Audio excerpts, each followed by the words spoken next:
ಬಿಡೆನು.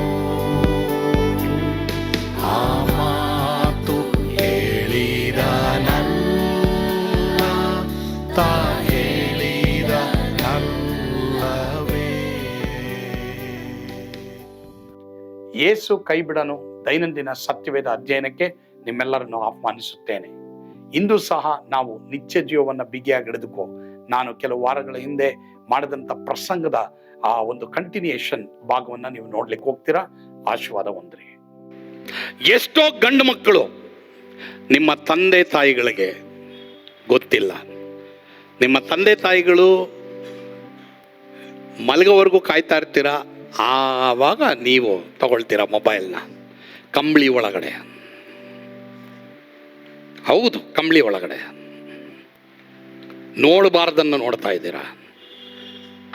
ಈಗ ನೀವು ನಿಮ್ಮ ಮೊಬೈಲ್ ಕೊಟ್ಟರೆ ಇಲ್ಲಿ ಭಕ್ತಿಹೀನತೆ ನೋಡಿ, ಇಲ್ಲಿ ಭಯ ಇಲ್ಲ. ದೇವರ ಭಯದಲ್ಲಿ ಎಷ್ಟೋ ಜನ ಇವತ್ತು ನಡೀತಾ ಇಲ್ಲ.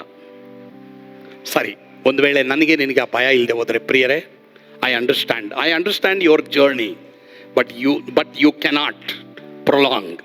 ನಾನು ನೀನು ಆ ರೀತಿ ನಡೀಬಾರದು. ದೇವ್ರನ್ನ ಕೇಳಿ, ಅಪ್ಪ ನನಗೆ ನೀನು ಭಯ ಕೊಡಪ್ಪ. ಯಾರೂ ಇಲ್ಲದೆ ಇರುವಾಗ ನಿನಗೆ ಇಷ್ಟವಲ್ಲದಂಥ ಕಾರ್ಯಗಳನ್ನ ನಾನು ನೋಡದೇ ಇರುವಾಗೆ, ನಾನು ಮಾಡದೇ ಇರುವಾಗೆ ನನಗೆ ಕೃಪೆ ಕೊಡು ದೇವರೇ ಅಂತ ಕೇಳಿ ಪ್ರಿಯರೇ. ಪೌಲನು ಸಹ ಹೇಳ್ತಾನೆ, ಬೇಡ್ಕೊಳ್ತೀನಿ ಅಂತ ಹೇಳ್ತಾನೆ. ನಾನು ದೇವರ ಕನಿಕರವನ್ನು ನಿಮ್ಮ ನೆನಪಿಗೆ ತಂದುಕೊಂಡು ನಿಮ್ಮನ್ನು ಬೇಡಿಕೊಳ್ಳುವುದೇನೆಂದರೆ, ಆದ್ರಿಂದ ದೇವರ ಸೇವಕನಾಗಿ ನಿಮ್ಮೆಲ್ಲರೂ ನಾನು ಬೇಡ್ಕೊಳ್ತಾ ಇದ್ದೀನಿ, ಪ್ಲೀಸ್ ಯಾರಾದರೂ ಅಂಥ ಒಂದು ಕಾರ್ಯಗಳಲ್ಲಿ ಇವತ್ತು ತೊಡಗಿದ್ದೇ ಆಗಿದ್ರೆ ಸ್ಟಾಪ್ ಇಟ್. ಬೇಡ. ಕರ್ತನ ಭಯದಲ್ಲಿ ಎಷ್ಟೋ ಜನ ನಡೀತಾ ಇಲ್ಲ. ಅದಕ್ಕೆ ನಿಮಗೆ ಯಾರೂ ಎನ್ಕರೇಜ್ಮೆಂಟ್ ಮಾಡ್ತಾ ಇಲ್ಲ. ಈ ಒಂದು ಪವಿತ್ರಾತ್ಮನೇ ನಿಮ್ಮನ್ನು ಎನ್ಕರೇಜ್ ಮಾಡ್ತಾ ಇಲ್ಲ. ಮತ್ತೆ ದೇವರ ಭಯಭಕ್ತಿ ಅಂದರೆ ಪವಿತ್ರಾತ್ಮನ ಪ್ರೋತ್ಸಾಹ ಹೊಂದಬೇಕು, ಮತ್ತೆ ನೀನು ಹೆಚ್ಚುತ್ತಾ ಬರಬೇಕು. You have to increase. ಎಷ್ಟೋ ಜನ ಹೆಚ್ಚುತ್ತಾ ಬರ್ತಾ ಇಲ್ಲ ಇವತ್ತು. ಯಾಕಂದರೆ ಒಂದು ಸಮಾಧಾನ ಇಲ್ಲ, ಎರಡು ಭಕ್ತಿಯಲ್ಲಿ ಬೆಳೀತಾ ಇಲ್ಲ, ಮೂರನೇದಾಗಿ ಭಯದಲ್ಲಿ ನಡೀತಾ ಇಲ್ಲ, ನಾಲ್ಕನೇದಾಗಿ ಪವಿತ್ರಾತ್ಮನಿಂದ ಪ್ರೋತ್ಸಾಹ ಹೊಂದಿಲ್ಲ. ಕೆಟ್ಟದನ್ನು ನಿರಾಕರಿಸುವಂಥ ಯೋಬನ ಹಾಗೆ ನಾನು ನೀನಿರ್ಬೇಕು ಇವತ್ತು. ತಂದೆ ತಾಯಿಗಳೇ, ನಿಮ್ಮೆಲ್ರಿಗೂ ನಾನು ದೇವರ ಹೆಸರಿನಲ್ಲಿ ಹೇಳ್ತಾ ಇದ್ದೀನಿ, ನೀವು ಯೇಸ್ವಾಮಿ ನಂಬಿದ್ರೆ, ನೀವು ದೇವರ ಮಕ್ಕಳಾಗಿದ್ರೆ, ನೀವು ಈ ಸಭೆಗೆ ಬರ್ತಾ ಇದ್ರೆ, ನಿಮ್ಮ ಮಕ್ಕಳು ಏನೇನು ನೋಡ್ತಾ ಇದ್ದಾರೆ ಮೊಬೈಲ್ನಲ್ಲಿ, you have a permission to see what's in their mobile. ಬೇಡ ಬೇಡ ಬೇಡ, ಇದರಿಂದ ನರಕಕ್ಕೆ ಹೋಗಬೇಡಿ. ದೇವರಿಗೆ ಇಷ್ಟ ಇಲ್ಲ ಪ್ರಿಯರೇ. ಇಂಥ ಪಾಪ ಕೃತ್ಯಗಳು ನಮ್ಮನ್ನು ಆಳಬಾರದು. ಇನ್ನೊಂದು ವಾಕ್ಯ ನಿಮಗೆ ತೋರಿಸ್ತೀನಿ, ದಯವಿಟ್ಟು 1 ತಿಮೋತಿ 4ನೇ ಅಧ್ಯಾಯ 8ನೇ ವಚನ ನೋಡಿ. 1 ತಿಮೋತಿ 4:8. ದೇಹ ಸಾಧನೆಯು ಸ್ವಲ್ಪ ಮಟ್ಟಿಗೆ ಪ್ರಯೋಜನವಾಗಿದೆ, ಭಕ್ತಿಯಾದರೂ ಎಲ್ಲ ವಿಧದಲ್ಲಿ ಪ್ರಯೋಜನವಾದದ್ದು. ಇದಕ್ಕೆ ಇಹಪರಗಳಲ್ಲಿಯೂ ಜೀವ ವಾಗ್ದಾನ ಉಂಟು. ಈ ವಾಕ್ಯವು ನಂಬತಕ್ಕದಾಗಿಯೂ ಸರ್ವಾಂಗೀಕಾರಕ್ಕೆ ಯೋಗ್ಯವಾದದ್ದಾಗಿಯೂ ಇದೆ. ಸರಿ, ಎಲ್ರು ಗಮನ ಇಡಿ. ಭಕ್ತಿಗೆ ಈ ಲೋಕದಲ್ಲಿ ಪರಲೋಕದಲ್ಲಿ ಜೀವ ವಾಗ್ದಾನ ಇದೆ. Practice godliness. ಪ್ರೇಯರ್ ಮಾಡಿ, ಬೈಬಲ್ ಓದ್ರಿ, ಪ್ರಾರ್ಥನೆ ಮಾಡ್ರಿ, ದೇವರಲ್ಲಿ ಬೆಳೆಯಿರಿ. ನಿಮ್ಮ ಮನೆಯಲ್ಲಿ ಕುಟುಂಬ ಪ್ರಾರ್ಥನೆ ಮಾಡ್ರಿ. ಎಷ್ಟೋ ಜನ ನಿಮ್ಮ ಮನೆಯಲ್ಲಿ ಕುಟುಂಬ ಪ್ರಾರ್ಥನೆ ಇಲ್ಲ, ಬಟ್ ದೇವ್ರು ಕೇಳ್ರಿ.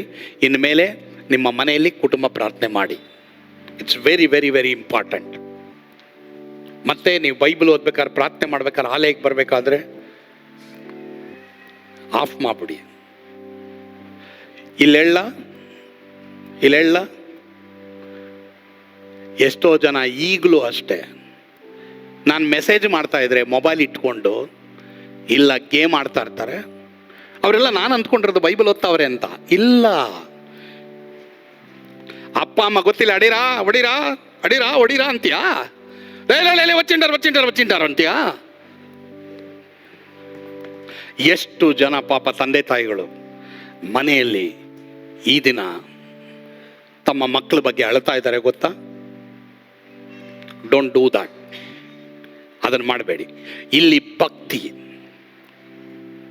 ಭಕ್ತಿಗೆ ಇಹ ಪರಗಳಲ್ಲಿಯೂ ಜೀವ ವಾಗ್ದಾನ ಉಂಟು. ನೀ ಪ್ರಾರ್ಥನೆ ಮಾಡಿದ್ರೆ, ನೀ ಬೈಬಲ್ ಓದಿದ್ರೆ, ನೀನು ಚರ್ಚಿಗೆ ಬಂದರೆ, ನೀನು ದೇವ್ರ ವಾಕ್ಯದ ಬೆಳೆದಲ್ಲಿ ಬೆಳೆದ್ರೆ ನೀನು ಹಾಳಾಗಲ್ಲ. ನಾನು ಬೈಬಲ್ ಓದೇನು ಪ್ರಯೋಜನ, ಪ್ರಾರ್ಥನೆ ಮಾಡೇನು ಪ್ರಯೋಜನ, ಆರಾಧನೆ ಮಾಡೇನು ಪ್ರಯೋಜನ, ನಾನು ಕುಟುಂಬ ಪ್ರಾರ್ಥನೆ ಮಾಡೋದೇನು ಪ್ರಯೋಜನ, ನೋಡು ನನಗೆ ಇದು ಬಂದ್ಬಿಡ್ತು ಅದು ಬಂದ್ಬಿಡ್ತು ಎಂಬುದಾಗಿ ಎಷ್ಟೋ ಜನ ನಾವು ಹೇಳೋದುಂಟು. ಆದರೆ ನಿಮಗೊಂದು ವಾಕ್ಯ ತೋರಿಸ್ತೀನಿ. ನೀವು ಒಂದು ವೇಳೆ ಯಾರಾದರೂ ಇಲ್ಲಿ ನಾನು ಬೈಬಲ್ ಓದಿ ಏನು ಪ್ರಯೋಜನ, ಪ್ರಾರ್ಥನೆ ಮಾಡಿ ಏನು ಪ್ರಯೋಜನ, ನಾನು ಆರಾಧನೆ ಮಾಡಿ ಏನು ಪ್ರಯೋಜನ, ಸೇವೆ ಮಾಡಿ ನಾನು ಏನು ಪ್ರಯೋಜನ, ನಾನು ಸಭೆಗೆ ಬಂದ ಏನು ಪ್ರಯೋಜನ, ನನಗೆ ಇದಾಯ್ತಲ್ಲ ಅದಾಯ್ತಲ್ಲ ಅಂತ ನೀವು ಅಂದ್ಕೊಂಡಿದ್ರೆ ನಿಮಗೆ ಒಂದು ಒಳ್ಳೆ ವಾಗ್ದಾನ ಇದೆ. ಅದನ್ನು ಓದಿರ್ಬೋದು, ಓದ್ದೇನೂ ಇರ್ಬೋದು, ಆದರೆ ಓದಿದ್ರೆ ಇವತ್ತು ದೇವರು ನಿನ್ನ ಪ್ರಶ್ನೆಗೆ ಉತ್ತರ ಕೊಡ್ತಾ ಇದ್ದಾರೆ. ಸರಿ, ಎಲ್ಲರೂ ನಿಮ್ಮ ಬೈಬಲ್ನ ಪ್ರಸಂಗಿಗೆ ತೆಗೀರಿ. ಎಕ್ಲೇಸಿಯಾಸ್ಟೆಸ್ 8:12, ಪ್ರಸಂಗಿ 8:12. ಎಲ್ಲರೂ ಒಟ್ಟಾಗಿ ಓದೋಣ? ಓಕೆ, ಓದೋಣ ಬನ್ನಿ. ಹಾಂ,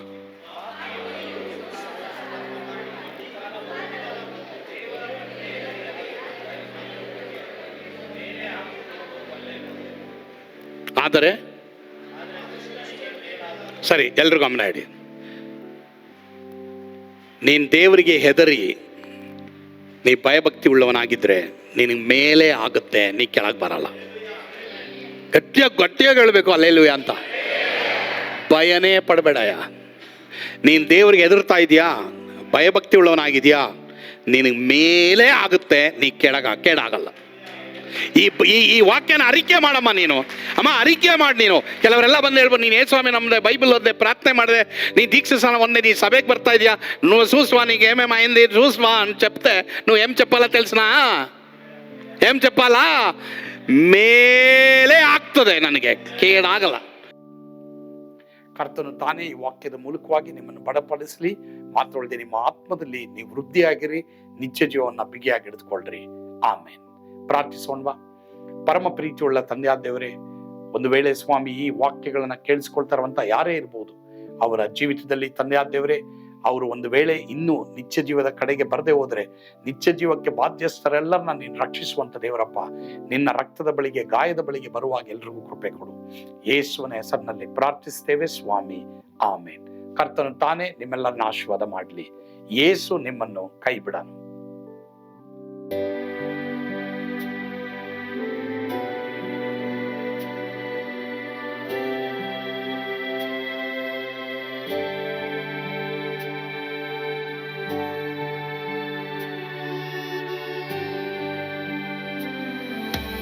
ನಾನು ಪಾತ್ರದಲ್ಲಿ ಇರುವಾಗಲೂ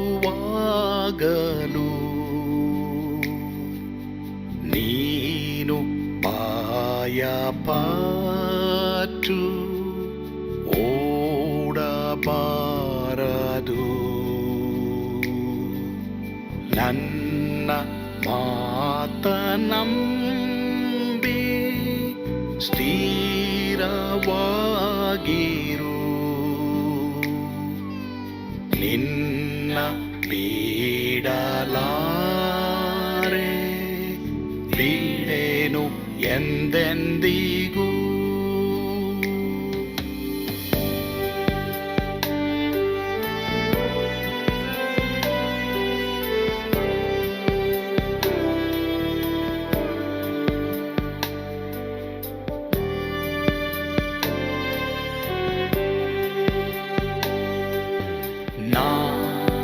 ಕೈ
ಲಿಂದೇಸು ಸ್ವಾಮಿ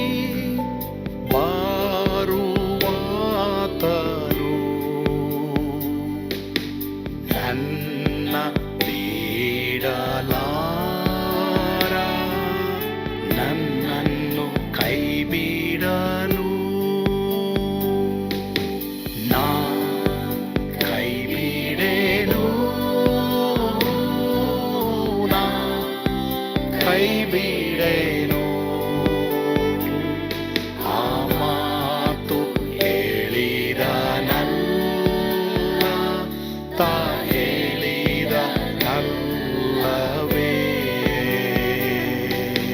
ನಾ ಕೈ ಬಿಡೆನು ನಾ ಕೈ ಬಿಡೆನು ಆ ಮಾತು ಹೇಳಿದನಲ್ಲ ತಾ ಹೇಳಿದನಲ್ಲವೇ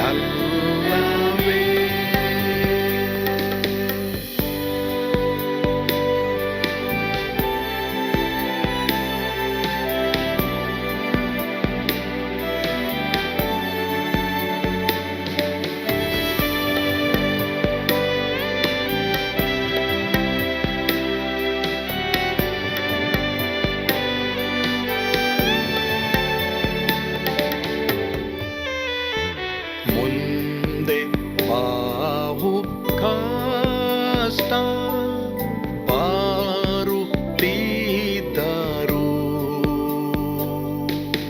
ಬಾಯ ಪಾಡಲಾರೆ ಸ್ವಾಮಿ ಇದ್ದಾನೆ ಬಾಲವಾಗಿ ನಿಂತು ಹರ್ಷಗೊಳ್ಳುವೆ ಸ್ವಾಮಿ ಬಿಡಲಾರ ಸ್ವಾಮಿ ನನ್ನ ಕೈ ಬಿಡಲು ನಾ ಕೈ ಬಿಡೆನು ನಾ ಕೈ ಬಿಡೆನು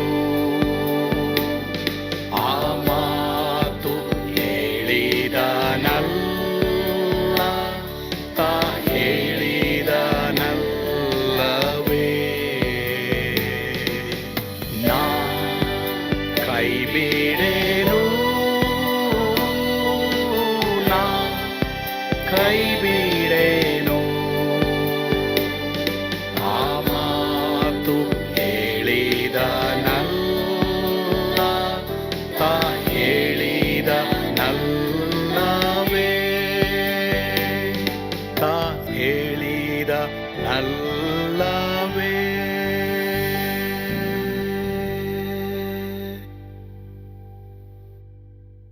ನಾ ಕೈ ಬಿಡೆನು